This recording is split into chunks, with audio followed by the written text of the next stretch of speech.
Okay, while on this, one point I did not specifically talk about while we were talking about specification. Remember, we talked about autonomous specification leading to mosaic development, then conditional specification, regulative development, then we also looked at syncytial specification. So, okay, so these are three different modes. The point that I missed is, are these modes mutually exclusive? Like for example, if one organism follows autonomous specification, is it all through autonomous, or if something follows conditional, is it all through conditional? The answer is no, it is a mixture. So, most of the, like for example, in vertebrate development it is both. So, initially it is conditional, later in specific lineages you have autonomous specification. So, we were at this step, right. So, here we stopped, like how the, no, we have not gone there. So, we stopped here. So, how the localization of Gurken mRNA in this posterior side of the nucleus, posterior being closer to the follicle cells, that is the reference here. And this Gurken protein binding to this torpedo receptor on the follicle cells ends up signaling that for terminal follicle cells to acquire a differentiated fate. So, they become not undifferentiated follicle cells, now they are terminal follicle cells, and then they signal back, and as a result of that signaling you have this micropolarized microtubule formation resulting in bicoid on the anterior and oscar at the posterior. And one of the key components of this signaling from follicle cells to the oocyte is this localization of PAR1 protein. So, once this anterior posterior polarity is established, so let us not focus too much on the molecules and forget about the developmental stage. Okay. So, here we are in oocyte right now, no fertilization has happened. So, in the oocyte itself the anterior posterior is polarized. Now, along these microtubules the nucleus, oocyte nucleus migrates anterior on the dorsal side. Okay. So, this way, and the Gurken goes along with the nucleus and finally gets localized to this corner, okay, anterior dorsal side. Okay. So, this is showing the bicoid by in situ hybridization, bicoid mRNA. So, the nanos mRNA gets localized through multiple mechanisms, the localized, like the one that gets localized gets protected from degradation, the one that is not localized gets degraded, and only the localized one gets translated, all that. So, that we will see later when we are going to look at the anterior posterior axis formation. So, for now let us focus on the Gurken some more.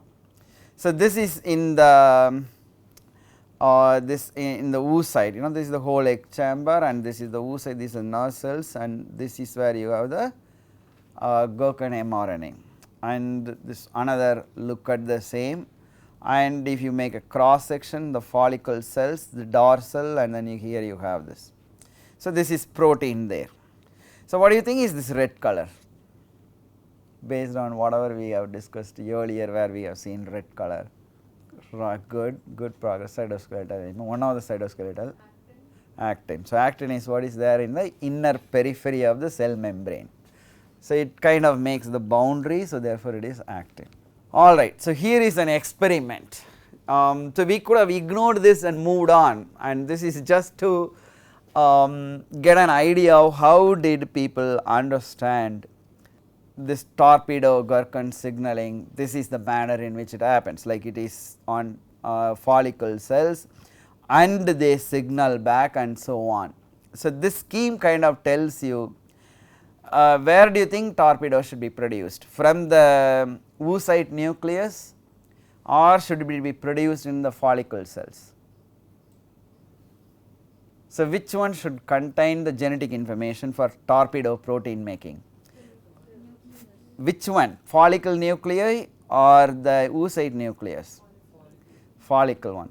So, which means If I did a genetic manipulation such that this oocyte genome has a torpedo mutation, but it is in a mother, like the somatic cells coming from the mother, that is not torpedo mutant, then it should develop normal, but the opposite will not develop normal. So, that is this experiment. So, here you have pole cells, okay, the wild type. Pole cells are the germ cell precursors, primordial germ cells. Okay. When the syncytial embryo is going to make cells, like cellularization happens, the first cells made are these pole cells. They kind of come out of the main part of the embryo. Okay. So, the pole cells are here. So, these are the ones from which you are going to make oocytes, right. So, that is why we are going to focus on that. So, we are going to take the pole cells of the wild type mother, okay, and then transplant to an embryo that is deficient in torpedo gene. So, here this is not going to produce torpedo, but the germ cells that are going to form from that are going to be normal and swapping in the opposite direction as well. So, torpedo mutant germ cells you are putting in the wild type, and now you allow this embryo to develop into adult fly. Okay. So, here you are going to have this. So, this is going to make the follicle cells, germarium, etc., based on its genotype. Okay.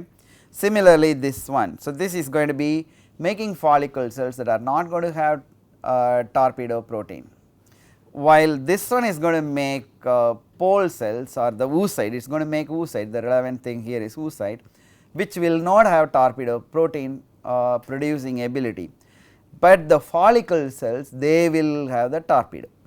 Now, here you have torpedo deficient oocyte in wild type follicle, and that is going to make normal dorsoventral axis, okay, because torpedo is produced in the right place for the polarization to happen, and the opposite is the case with this.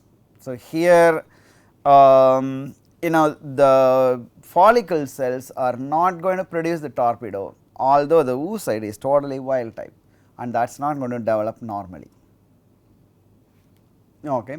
So, this is the kind of transplantation experiments with the germline chimera, like you have chimera because one, like the somatic part is one genotype and the germline is another genotype. So, this kind of proved that model that we just saw, right. So, they are taking the pole cells. So, that does not affect this embryo in any way, because these have come out of the embryo. So, these are isolatable cells without affecting the embryo developing into a normal fly, just that fly will be sterile because it will have no germ cells. So, you take those cells and transplant to an embryo that is developing where the mother is torpedo mutant mother. So, here the embryo is going to develop into an adult, the somatic part of the adult, that will not have torpedo. So, if you open its ovary and ovariole and go to the germarium and the egg chamber where follicle cells are developing, there will be no torpedo, because this all of them is somatic, and that somatic is torpedo mutant. But the germ cells you took from wild type and placed when it was embryo, and they are there. So, they are the ones that are migrating to the somatic gonad and establish the germline there, and they are making the stem cell division and the cystoblast becoming 15 nerve cell oocyte, all other happening from these. Okay. And now, in that egg chamber, so in that is like keep this in mind, then we go here. Okay. Here, yeah. So, one more. So, these are not having torpedo, while this nucleus has the wild type copy of the torpedo, and that is of no use, it has to be produced here, and that is what is this. So, as a result, this does not have that axis formation. So, this embryo comes from a mother whose genotype is torpedo mutant, okay. And as a result whatever she is producing she is not going to like, okay. So, we go little earlier, you take this stage or even earlier, okay. So, all of this is happening in that mother, and that mother is not going to have this with the torpedo. So, this genotype is that mother's somatic cells, but the germ cells, when this was in early stage, you actually put the wild type germ cells.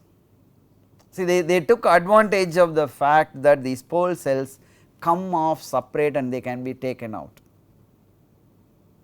And as a result, in this diagram, these cells are going to be like normal, these are not torpedo mutants. So, I am particularly pointing out these are not the oocytes, but they are germ cell origin and they are all wild type, only this is not going to be. And so, that is what they are illustrating by coloring the whole fly of that torpedo mutant color that we associated with.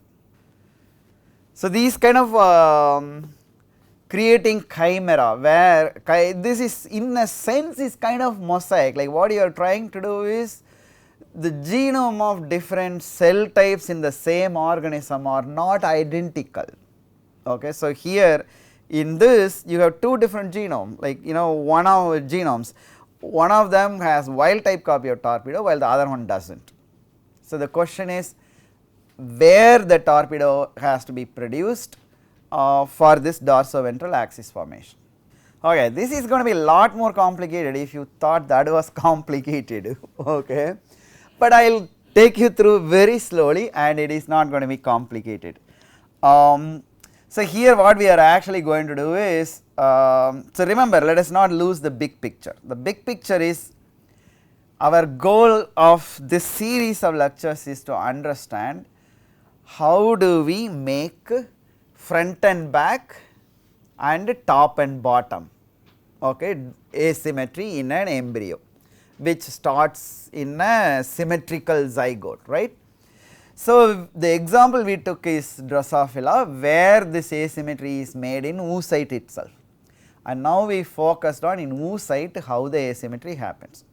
So far we saw the anterior posterior asymmetry in the oocyte.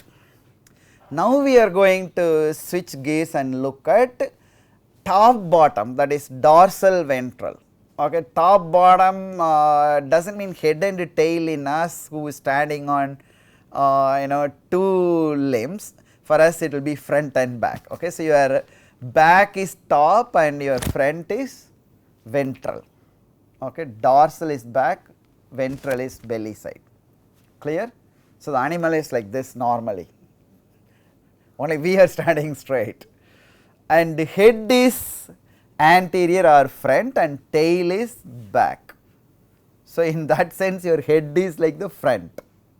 So, keep this.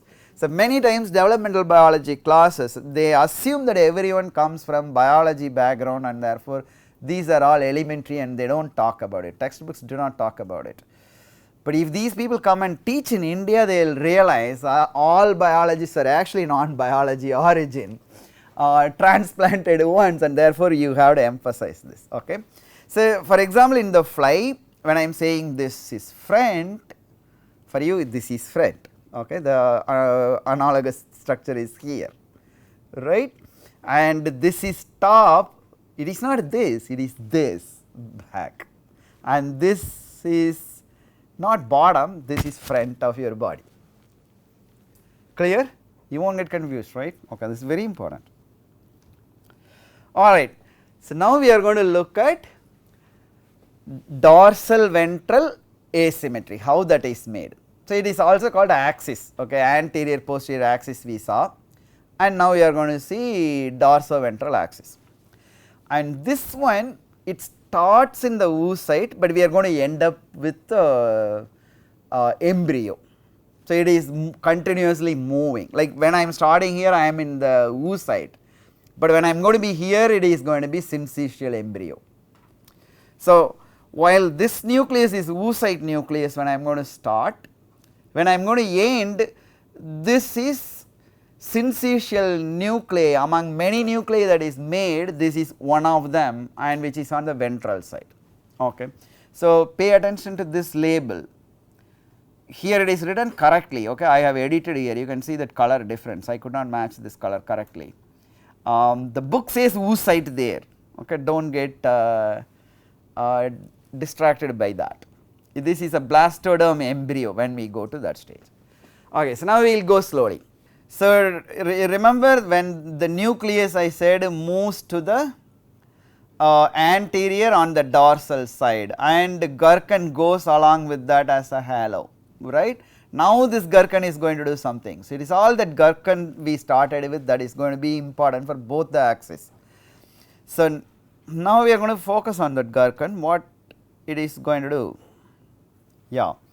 So, that Gurken mRNA localized here is going to produce, like the approximate location is here, okay, the dorso anterior, and that is going to go and bind to torpedo receptor on the follicle cells here. Remember, torpedo is all over, it is just that in the previous temporal stage it is the terminal follicle torpedo that received the Gurken signal.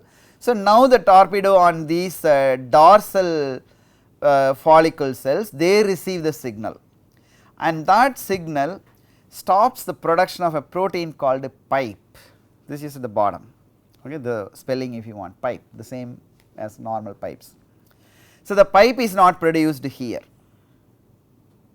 So, the dorsal follicles do not produce pipe as a result of Gurken signaling through torpedo receptors on the dorsal cells. While that does not happen in the posterior, because in the posterior you do not have Gurken. So, the posterior follicle cells do not have the torpedo signaling, therefore, they do not inhibit pipe synthesis. So, they are going to make pipe. Now, we are going to zoom and look at this, like this area if you zoom, where you have the oocyte cytoplasm and the perivitellin space between the two vitellin membranes and then the follicle cells. So, this is the zoomed up here. The only thing which I have not corrected is, you look at this receptor in this clearly drawn on the follicle cells, and here it is drawn on the oocyte. Okay. So, and same color, same shape, and you assume this is tall receptor drawn here, but actually and tall receptor is what we want to focus, therefore, this should have been drawn on this side as it is drawn here. So, this is correct. So, now let us see what the pipe made in the ventral follicle cells is going to do. That pipe is going to associate with a protein that is still not identified, and that is going to come out, and the way our blood clotting system gets activated in a cascade of proteolytic cleavage, it is going to have these cleavages. Okay, this is going to associate with a protease that gets activated, cleaves this gastrulation defective protein, activated protease, cleaves snake, activated snake protease, cleaves ester, activated ester protease, and that is going to cleave a SPAD cell to an activated SPAD cell, which is not a protease, that is going to bind to TOL, and the TOL is going to transduce a signal from the SPAD cell. Okay. All of this happens in the perivitellin space, in that tiny space there. By the time all of this happens, the oocyte is fertilized and it has gone to Syncytial Blastoderm. Okay, so, Syncytial Blastoderm is, do I have an image for that? If I do not, I am going to draw one. No, I do not. I will have, right, syncytium we talked about. Yeah, this is a good one, this helps. So, Syncytial Blastoderm means that fertilized zygotic nucleus is going to divide synchronously 13 times and generate lot of nuclei. So, initially the nuclei are going to be everywhere and later they localize to the cortex, and that stage is what we are looking at here. Syncytial Blastoderm, where the nuclei have migrated to the cortex. So, the cortex is the area just below the cytoplasm. So, that means the outer area of cytoplasm. Anything in biology, the outer area, but inside some boundary is what is cortex. Okay. So, it is cortical localization of these nuclei. So, that is the stage we are when we are talking this step. So, now this is one such nucleus that is at the cortex, but on the ventral side. See, suppose if this is a cell, this area is cortex, the outer part, periphery, but inside the membrane. So, in the oocyte, let us say the dorsoventral axis is primarily the asymmetric activation of torpedo. So, the dorsal follicle cells do not make pipe, while ventral follicles make pipe. So, this is how at the oocyte level dorsoventral axis is made. Now, this asymmetry, molecular asymmetry, the pipe being produced in the ventral follicle cells becomes consequential when you reach the blastoderm embryonic stage. Okay. Because this is happening in a span of about 90 minutes. So, we are not immediately considering the same. Okay. So, by the time this asymmetry has a consequence on development, this nucleus has divided multiple times, 13 cycles, generated a lot of nuclei, and they arranged on the cortex, and now the ventrally located nuclei are getting influenced by the asymmetry generated during oocyte. So, the consequence of the TAL signaling is the TAL signaling leads to activation of a kinase, this PEL-A, which probably requires tube is what they say. We do not exactly know how that influences. That is going to phosphorylate a protein called cactus, okay, and that cactus is going to be degraded. Phosphorylated cactus is going to degrade. And I need to back up in terms of time scale and then introduce these two players here. So, dorsal is a protein produced from the maternally encoded mRNA a little later during embryonic development, okay, not in the oocyte stage, but in the zygote it gets translated into protein, and that protein is throughout the cytoplasm. Okay. Syncytial cytoplasm, all over you have the dorsal, but it is in the cytoplasm all over, and that is because this cactus protein binds to it and prevents it from migrating into nucleus. Otherwise, it has a signal that can take it to the nucleus. But in the ventral side, in the ventral cytoplasm, because of this signaling triggered by the pipe synthesis in the ventral follicle cells, the cactus is going to be degraded, and as a result free dorsal is high in the ventral cytoplasm. So, it enters into the ventral side nuclei, and that is going to trigger a chain of transcriptional events, and as a result the dorsal nuclei have a new set of genes activated or inhibited, and that is what is going to specify those nuclei to become ventral nuclei. So, it is little bit more, but I will tell in one sentence and then we will move into the detail. The point is the dorsal activation in the ventral nuclei is going to activate genes required for the formation of ectoderm structures and also inhibit genes required for the formation of other structures that will be on the dorsal side. Okay. So, it is going to do two: activation, inhibition both. Activation to make the ventral side, inactivation of the genes required to make the dorsal side. So, this is a experimental evidence, here dorsal protein mutant. If you do not have dorsal protein mutant, then you do not make this nice exoskeleton, instead it is kind of all haphazard, messed up. And this is the summary of that, but we will get into the details. So, the ventral nuclei that received the maximum of dorsal, okay, we are not talking about dorsal in general, dorsal inside the nucleus, okay, dorsal is there all over the cytoplasm, but it is a transcription factor, it has to get into the nucleus, and that happens only in the ventral side, and that is going to become the mesoderm, and then slightly lower is going to become ectoderm, and then these ectoderms, and the lowest is going to form the amnioserosa. Those what is amnioserosa, you need not worry, all that matters is ventral dorsal specification is made by the dorsal protein gradient. So, why the name dorsal for a protein that makes ventral? That is because of the mutation, okay, the phenotype of the mutant, ventralized, okay, sorry, dorsalized, therefore it is called dorsal. You do not make something like a mutant that does not make germ cells is called germ cell less. It is not that the encoded protein is going to make the germ cell, it is germ cell less.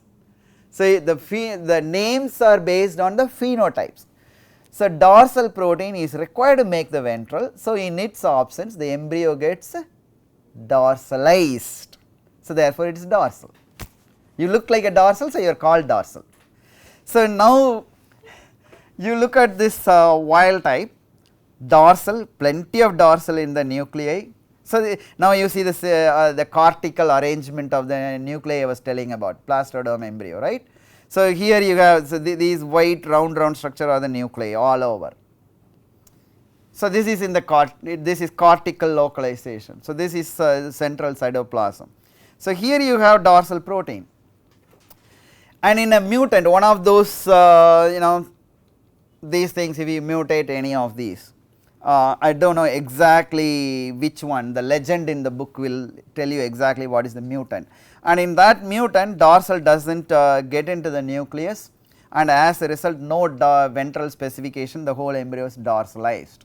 And in another mutant where you have it everywhere, then that embryo is ventralized, right. I guess so. So, I do not exactly know what, maybe Gurken localization is affected, or they injected Gurken mRNA to the ventral side. So, it could be any of that. So, but the legend specifically tells you what is that mutant. So, I just do not remember right now. So, now what is the consequence of this? How is it getting ventralized? So, remember the ventral furrow formation that we learnt when we were learning about morphogenesis, right. So, that is coming back here. So, this is just a box item, we will get to our main story right away, but one of the events is a particular transcription factor called twist is expressed only in those cells, that is going to rearrange, remember the beta catenin, myosin, all that, and as a result you are going to have apical constriction, and that is leading to this sort of a thing, and finally for the cells migrating inside and making a tube like structure, right. And that is explained in this, and the hierarchy is in this, okay. So, we go one at a time. So, let us look at this. So, here the highest amount of dorsal is in the ventralmost area, that is going to activate mesoderm specific genes like twist, snail, FGF8 receptor, not FGF8 ligand, but the receptor, okay. The ligand is going to be produced in the adjacent cells. So, these are being produced here, okay. So, the highest concentration of dorsal is required to activate snail transcription.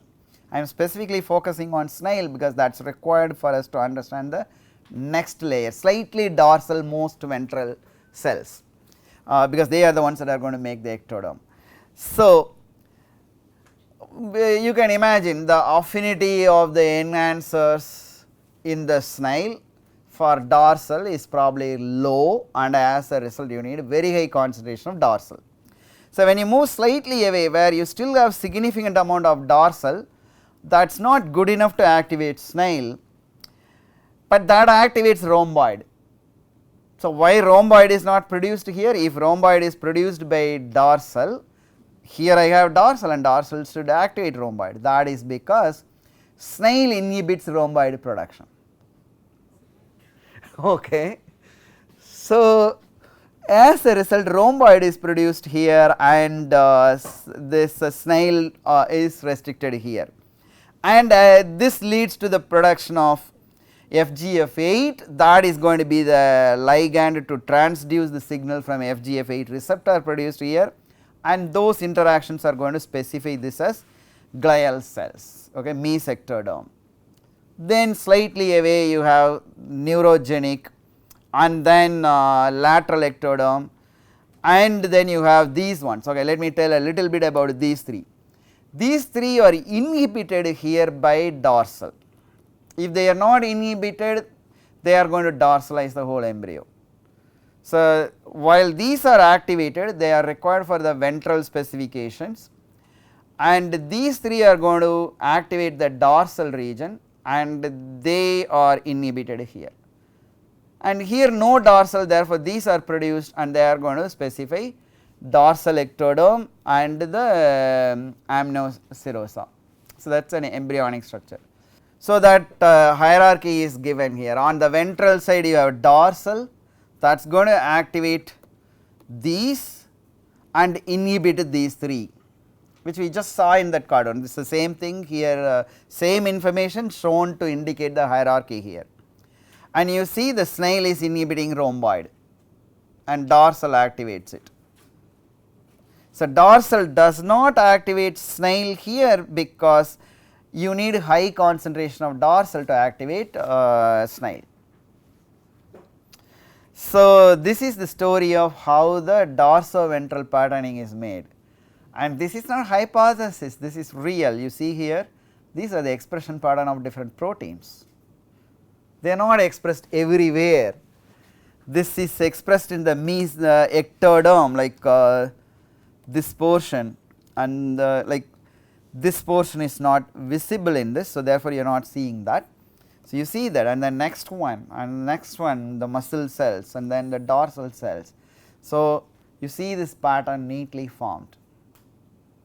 Okay. So, this is how you start with the symmetrical oocyte and end up with a neatly arranged an embryonic patterning. So, here basically you are patterning the molecular asymmetry, which molecule is going to be where. So, this is how the differential gene expression is playing out during embryonic development. So, this is even more fascinating. If you are already way too excited, this is going to be even more exciting. Okay. So, here we are going to look at a set of genes in a hierarchy. Okay. It starts from maternally produced molecules, okay, maternal effect.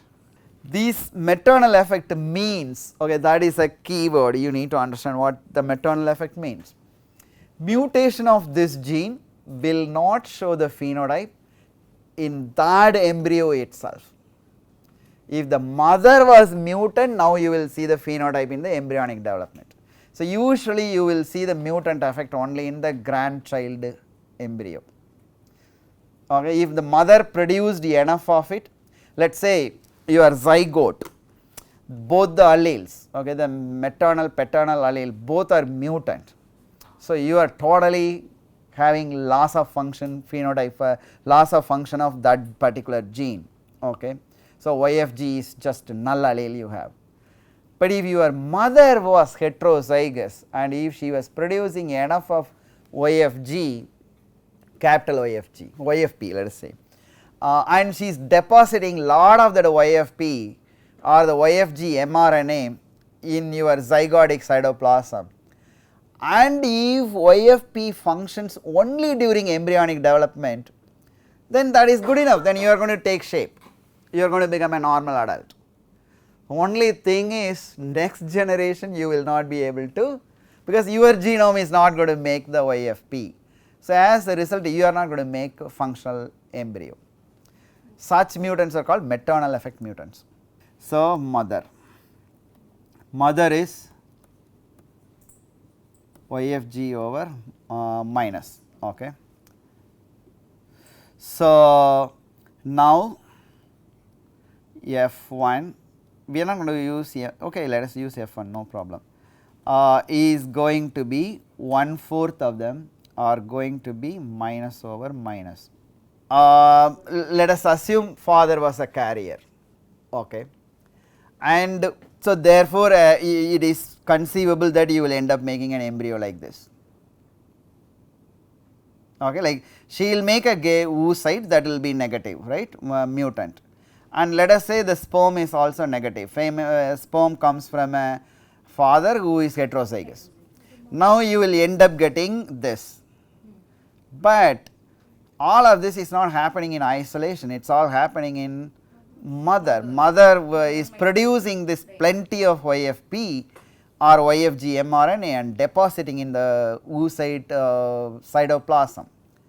Now let us say this protein is not required for the final neuronal connection in the adult brain, but it is required for anterior posterior polarity in the embryonic stage, and after that it does not play any role. Okay. Any one of the embryonic function you imagine is played by this gene, not later in development. Then the YFP produced from mother's mRNA or YFP deposited by the mother will be enough to take care of that embryonic development. So this is going to be normal development, okay, normal adult. So you are going to have YFP protein, let us say YFP protein is still going to be present although the gene is negative, and as a result normal adult. And now this, if you look at its germ cells, they are minus over minus. Now even if it mates with a heterozygous father and produce correct, and let us say this ends up producing minus over plus embryo, this is not going to develop normal because this protein needed to be produced by the mother and deposited there. Assume that the zygotic gene expression does not get turned on in time for it. So this will end up defective embryo, okay, maybe embryonic lethal. Such mutations we call as a maternal effect. If a mutant phenotype is visible as a maternal effect, meaning I only see 2 generations later, not in the immediate generation, like the homozygous mutant embryo develops normally coming from a heterozygous mother, then you call it as maternal effect. Instead, if the homozygous mutant embryo dies, then that is embryonic lethal, plain embryonic lethal, that maternal word you do not add.